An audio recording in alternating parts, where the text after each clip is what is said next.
An Everson Griffin return, possible other offensive line moves, and we are busting out the time machine today. It's Twitter Tuesday here on the Locked On Vikings podcast.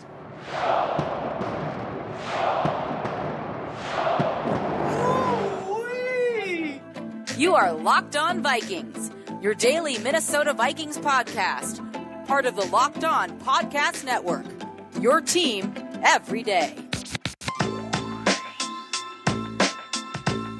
Welcome, everybody, to another episode of the Locked On Vikings podcast, part of the Locked On Podcast Network, your team every day. As always, I'm your host, your pal, and the kid you copied off in math class. My name is Luke Braun. You can find me on Twitter, Luke Braun NFL. You can find the show on Twitter at Locked On Vikings. Today is Twitter Tuesday. I've got a whole mailbag full of questions. Most of them are silly, so this is going to have a very interesting tonal whiplash in this episode because I want to start by talking about very sad news from early Monday morning. Former Viking, current Cardinal, Jeff Gladney passed away in a car accident. Details as of this recording are still coming out. I don't think they're too important, but because this sucks, man. It's sad. Dude is 25, had a 1-year-old kid. Nobody deserves that. That really sucks. And there's not much to break down about it, but there's one thing that I got to get off my chest. There are a lot of news publications, like more than one, but mainly ESPN. I'm calling ESPN out, that used the wrong picture in the in memoriam post of Jeff Gladney. They used a picture of freaking Ito Smith because he also wore number 20 in the preseason for the Vikings last year. And that makes my blood boil. Like, that makes me really, really mad. Because, like, come on, man.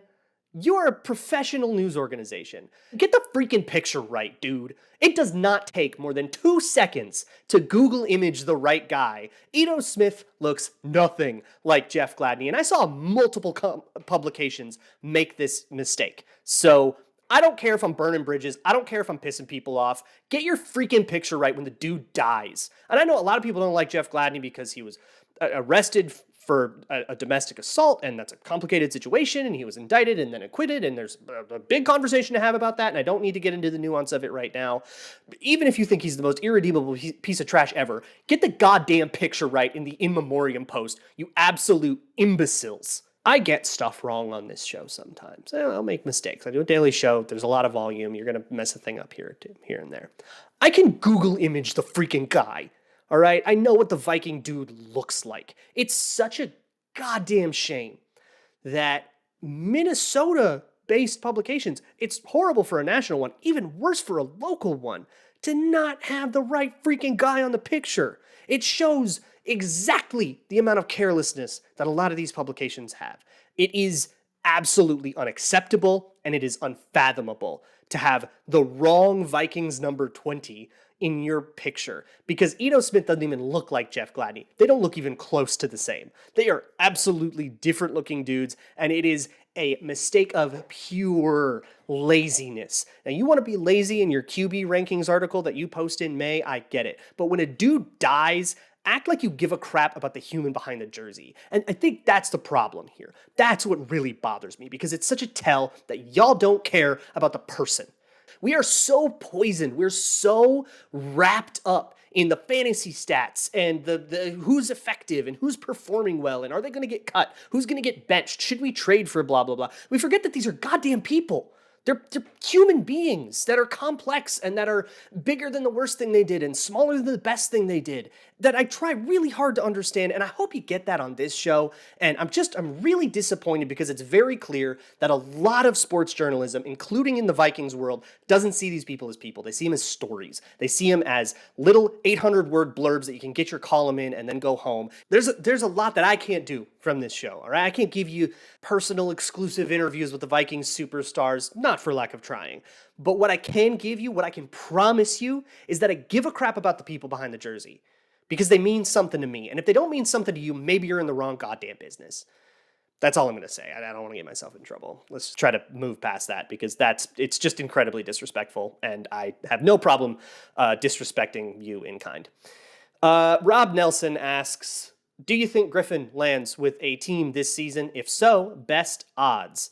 Sorry, before I answer this, also, Megaphone is down. which is the platform that we use to get our podcast out to all the other platforms. Or if you're watching this on YouTube, you're probably a YouTube viewer and you didn't know about that.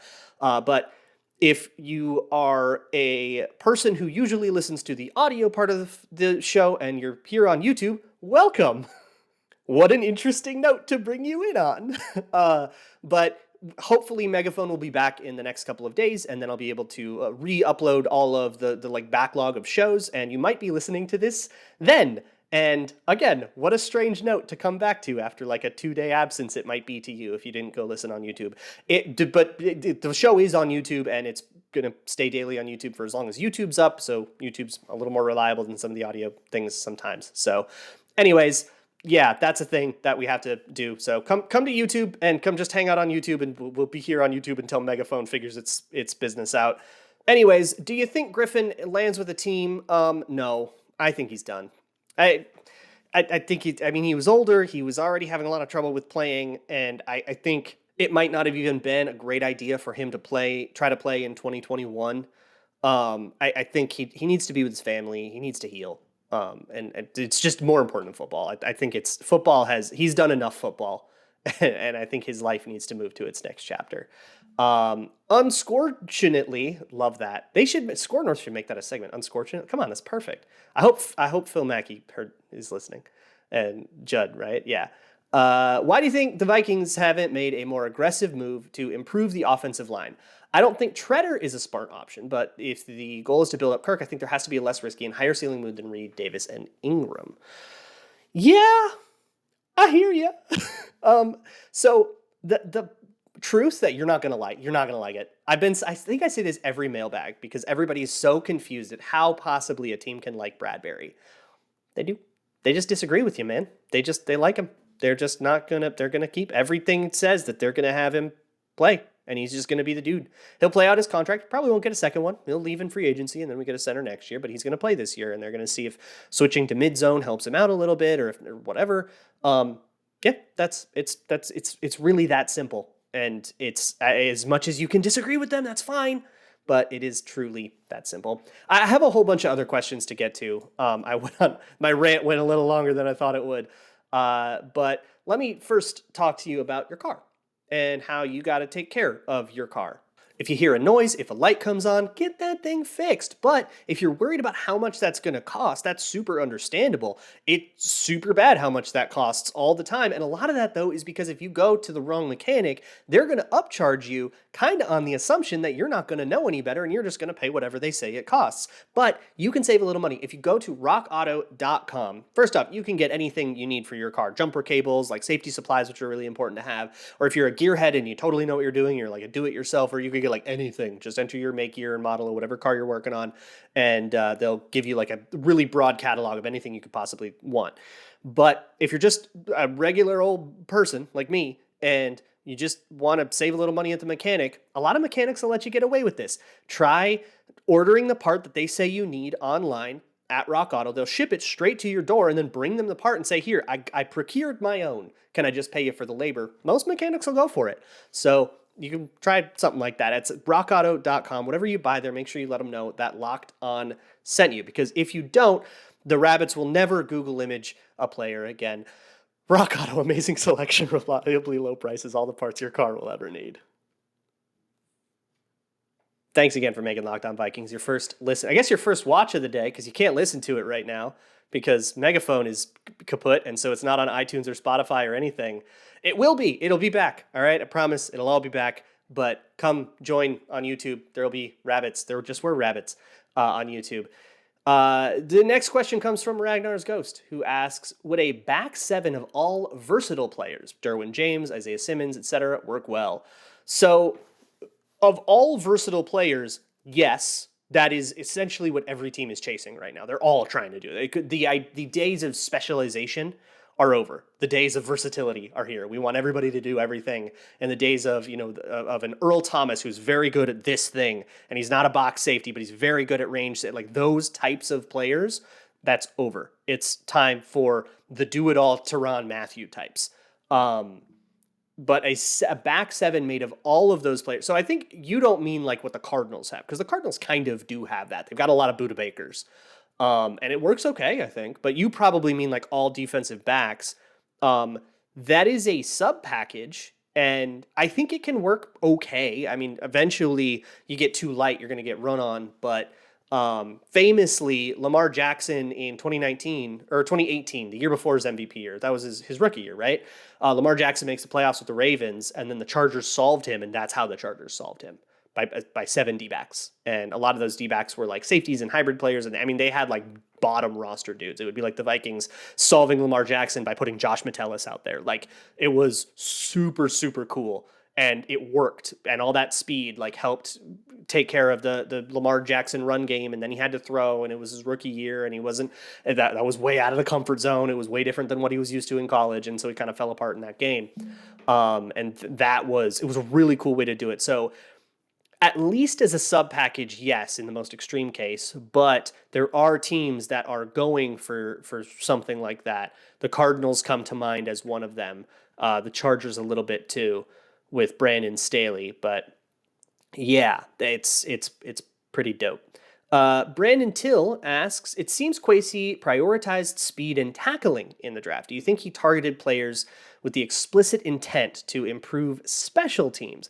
No, I don't think he did it with the explicit intent to improve special teams. If you go listen to yesterday's episode, I talked about the explosion and kind of how it makes sense in the defensive scheme, and how just getting from 0 to 60 really quick is really important, because basically this scheme thrives off of aligning people in a different place than where they're actually going to be on the play and fooling the quarterback that way. So being able to quickly get up to speed is a really, really important trait. So they prioritized explosion athletically. And for me, explosion means their 10 split, and like measurable explosion. They're 10 split, so the first 10 yards of their 40-yard dash, so how quickly they get up to speed, and then their jumps, the broad jump and the vertical jump, which kind of help give you explosion in a different sense. How much power can your lower body generate will usually correlate to how well you can accelerate. And I'm sure with some of the bigger schools, they just have some data of how quickly were they up to 10 miles per hour, 15 miles per hour, etc. Like that, the actual data tracking. Explosion is just really important, especially to the defense, which is what most of the draft was. Explosion is just really important. I don't think it was a special teams thing. It helps. It's a perk, but I don't think it was about that. Chris asks, do you think the NFL without a salary cap would be an enjoyable sport to watch? Yeah, I think so, for sure. I do like the salary cap a little bit. I mean, people overvalue cap dollars. Like, cap dollars are meant to be spent, and too many people are like, they shouldn't have spent that money. And in a lot of cases, I kind of feel like, look, if you had to pick between overpaying Justin Jefferson and losing Justin Jefferson, you should pick overpaying Justin Jefferson. And I think a lot of people don't think of it that way.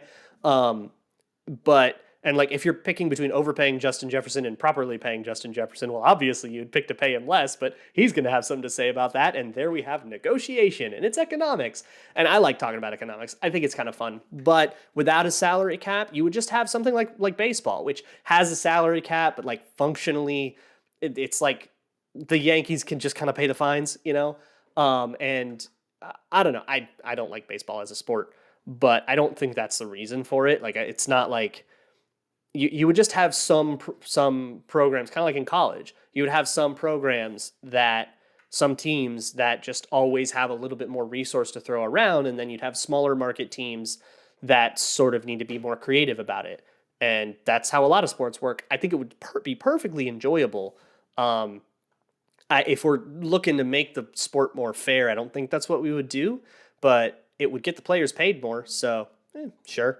RC Christensen asks, why does Alfred Anderson have more TD passes for the Vikings than Sean Mannion? Alfred Anderson was a running back in the 80s. Must have been a trick play in there somewhere. Sean Mannion's only played 2 games for the Vikings. Like, it's not that weird that he only has 1 touchdown. Like, it wasn't the first game he played was a meaningless Week 17 game against the Bears, and he didn't happen to throw any touchdowns in that one, which, like, who cares? And then he threw 1 touchdown in the Lambeau game last year. I don't know. None of that's that weird to me. It seems fine. David Whitting asks, playing with you and the Vikings 90-man roster and coaching staff crashes into a mountain. You all survive. Okay, for one, holy crap, this is the greatest pilot of all time. Who are you pairing up with to get off the mountain, and who would you eat first? Jesus. I don't know if I want to threaten cannibalism against any of these players. I don't know who the biggest one. Would it be Tyree Stevenson? I guess we'll go with that. That seems like an uncontroversial enough answer. But who am I pairing up with to get off the mountain? That's more fun. So Harrison Smith has a little survivalist to him, so he's a good one. And I'm looking for who hunts. So I know Adam Thielen hunts. I know they've taken Brian O'Neill and Christian Darrisaw out with them. So one of those two, those guys are going to know a little bit more about wilderness and how to track and give me the campers, the outdoorsy ones. I wish Jared Allen was still on the team. He'd be such an easy answer for this. Purple Velour asks, which Locked On podcast gets the most overlap in listeners with LOV? Probably, I'm going to guess Twins. It could be Twins, Wolves, or Wild, right? It'll be one of those three for sure. But yeah, I mean, by the way, if you didn't know, there's a Locked On Twins, a Locked On Wolves, and a Locked On Wild that are daily podcasts, just like this one, that cover those teams. Of course, in their voices, my voice is a little weird. But if you're talking about NFL, I'm going to guess probably one of the NFC North ones. There are more people than you think that just like Midwestern teams, or something like that. Or teams that we have some camaraderie with. Like I'm sure, I know I have a bunch of Chargers fans in here. Shout out to Chargers fans that listen to Locked On Vikings and Bills fans and stuff that are, teams that we feel a little camaraderie with. The Chargers and Bills for, heartbreak and agony reasons. I have a whole bunch more questions here, so make sure you stick around. Moving on with this Twitter Tuesday mailbag, the next one comes from KSG. If you had to have one Viking watch your bunnies, who would you choose and why? This is very easy. I'm slamming Kirk Cousins. That dude is the best follower of instructions the world has ever created. Like that, like if I needed someone to bake and follow a recipe, like Kirk Cousins is made in a lab to follow instructions. So I know that I could leave really detailed instructions for exactly what to do with the rabbit. It's not that hard, but for exactly what to do. And they would be fed like on the top of the hour. They would be, he would know exactly what to look out for if they had any sort of like medical issue. He would be super on top of it. Very Kirk Cousins, easy. Realistic Vikings fan asks, you have the option of a guaranteed Viking Super Bowl victory within 3 years, but the 50 after that, we don't even come close. Okay, so like a Jets. Or just keep going not knowing if we win one for those 50 years. I'm slamming the victory. Are you kidding me? Yes, we already went 60 years without a Super Bowl. It's broken us. I don't want to risk that again. Give me a Super Bowl victory. Every bad thing that will happen in the next 50 years will be soothed by having watched them win a Super Bowl. Oh my God, give me the victory. I'll do anything. I'll give up limbs. I'll cast Wiccan spells. I'll adopt any religion. I'll eat human flesh. I'll do anything. Zach Bacon asks, what Vikings defensive legend? It's so funny to go from that to like a serious question. What Vikings defensive legend would be better in today's league? Alan Page, Carl Eller, or Paul Krause? So I think they'd all be pretty good. Because of what I just said about like specialization and versatility, I think Paul Krause might be a little outdated. He would have been great like 10 years ago because he was kind of famously not like a physical tackle. He could tackle okay, but he wasn't like a box. He wasn't like a go run, fit the run, stack and shed a block kind of guy. He could lay some hits and stuff, but he was mostly track the ball, go pick it off. That's kind of his superpower. I think he was good enough at it that he could kind of overtake the like trends of today. Like, yeah, this is what's normal for safeties, but who cares? We have Paul Krause. Like if Earl Thomas came back today in his prime, like everyone would start him, But compared to Alan Page and Carl Eller, who I think it's Carl Eller. Alan Page would be dope because I just said this on Locked On NFL. Alan Page was Aaron Donald 50 years ago. He had a similar play style. It was, Aaron Donald is small for a defensive tackle and he's very quick. And so guards, everybody's 6th round guard, whoever, everybody's David Yankee has no chance against this dude. And that's what makes him so good. And so he would penetrate all the time. His job, Aaron Donald's job, is get in the backfield no matter what. He doesn't do a classic run fit where he's holding a gap and he's trying to he's get in the backfield and just like make it harder for them to do stuff. And Alan Page was very similar. It was get in the backfield and make it harder for them to do stuff. And what I think enables that in a very underrated way was Gary Larson. Gary Larson was sort of the prime run defender and he was like the big nose tackle guy. And if the Purple People leaders got into the backfield, he would be the one to do the cleanup tackle. He was there. They would kind of funnel him into Gary Larson's gap, and Gary Larson was always there, and he would always be able to make the tackle. And that sort of allowed those three guys, Marshall, Allen, Page, and Eller, to pin their ears back and rush the passer all the time, because if they did abandon a run lane, it's cool, Gary Larson's got you. And the linebackers behind him too. Allen Page would be excellent, but I think I'm going to go with Carl Eller, just because Carl Eller had a very flawless game. He was just as quick off the line, and he was big, and he was powerful, and he was fast, and he was just scary. And I think he would just be able to, especially if we're talking about like the level of athlete that guys were back then. Allen Page, at his best, weighed like 245. Like he'd be like a linebacker size today. And Carl Eller at 247 is really light for an edge, but I think that works a little better even as a penetrating Aaron Donald style D tackle. That would be the problem with those two guys. And I just think Eller's game is a little bit more standard, and therefore would, I think, be able to age a little better. But honestly, I could be talked into any one of these three. That was a very cool question. 1991 Ford Tempo Enthusiast asks another nostalgia-based question, who says, if you could add one player from the mid-'80s Vikings to the current roster, who would it be and why? The mid-'80s were a weird time. If you're talking because if you're talking early 80s, I could technically say like Bobby Bryant, who was like an interception maven corner, who's a very underrated player. But he retired, I want to say like 82, so I don't know if I could count him as mid-'80s. In the mid-'80s, you had Fred McNeil, you had Matt Blair, Ahmad Rashad, and Tommy Kramer. I think I'm going to go with Kramer, because Kramer was such a gamer, man. Like he had the very cool, we've had a few quarterbacks come through like this that had that just sort of schoolyard makes magic happen kind of gene. Joe Cat before him, a little bit like you probably think of Case Keenum this way. Just that sort of, he didn't run around a ton. I mean, he didn't scramble like Tarkenton scrambled, but he was very good in a crisis. And they called him 2-Minute Tommy, which was a nickname he got in college. And he had, a couple of famous last minute wins and last minute drives with the Vikings. So I think I'm going to go with 2-Minute Tommy on that. Ruben Frost asks, you're on a journey to destroy the One Ring in Mount Doom. Jesus. Which 6 current Vikings make up your traveling I need to pick 6? You're making me okay, fine. Harrison Smith, give me the fighting power of Daniil Hunter and the energy of Zadarius Smith. Zadarius Smith is absolutely the comic relief. He keeps our spirits up, he's like Merry and Pippin. Gosh, I'm not like the biggest Lord of the Rings guy, so I'm not as familiar with that as I am with like Star Wars. But who else do I want to take? I guess just like the most athletic people. But if I want somebody outdoorsy, like I think Brian O'Neill's kind of outdoorsy, and Christian Darrisaw seems like he might be a little outdoorsy, or at least he's gone hunting before. So like there you go. I got a couple people for like survival. And then I just need like pure fight. Oh, give me Andrew Booth, because that dude's crazy enough that he'll run into a fight in the way that you kind of have to beat orcs. Yeah, give me Andrew Booth.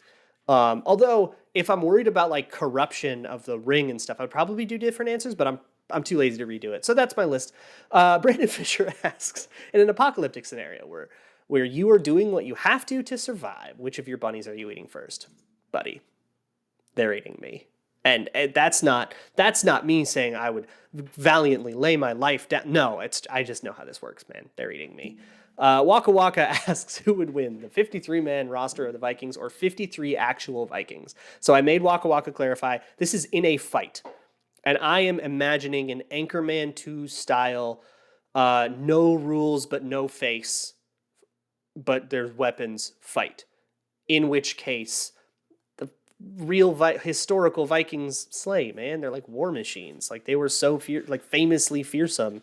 And the 53-man Vikings roster has like a kicker on it. Like, yeah, 53 actual Viking warriors. Like, sure, we have some guys that I think would do okay in that scenario that are like athletic enough and beastly enough and angry enough that could probably, hold their own in like a street brawl.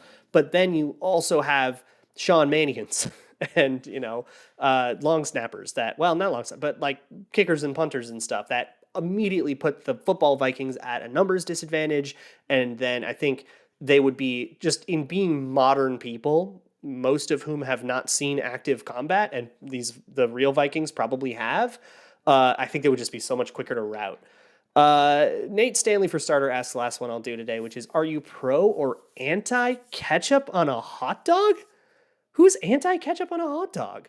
That's fine. Like, if you don't want ketchup and you'd rather have mustard and or relish or sauerkraut or whatever, like, do you? But who's anti ketchup on a hot dog? Like, anti only ketchup on a hot dog? Like, sure, okay, I get it. Like, live a little, man. Like, that's fine. But who doesn't like ketchup? Who's like, yeah, if you give me a hot dog with ketchup on it, then you just give me a plain one instead. Like, nobody thinks that. At least ketchup will, like, make it so it's not so dry in your mouth. Who are you talking to? Y'all need better friends. I'll talk to you tomorrow. We'll have a much more serious episode. This is a very weird one. I'll talk to y'all tomorrow. And as always, Skull.